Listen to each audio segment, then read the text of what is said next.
कहिलेकाहीँ मानिसको जीवन परिवर्तन गर्न एक साँचो निर्णय मात्र पर्याप्त हुन्छ।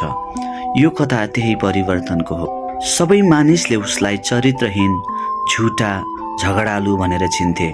उसको नाम आदित्य थियो। घरभित्र शान्ति थिएन, बाहिर सम्मान थिएन।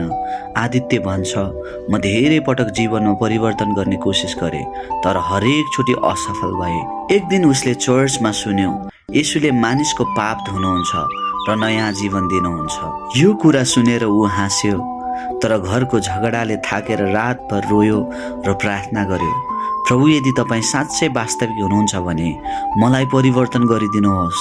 त्यो क्षण उसले भित्र एउटा शान्ति महसुस गर्यो। उही मानिस, उही कोठा, तर मुटु भने बदलिसकेको थियो। केही समयपछि पास्टरले बप्तिस्माको क्लास राख्नुभयो। आदित्यले हात उठायो। उसले भन्यो, मैले येशूलाई बुझेँ।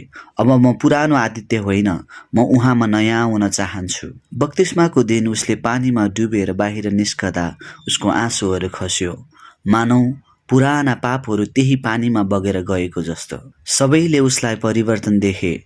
अहङ्कार हरायो, कठोर बोलाइ हरायो, रिस हरायो।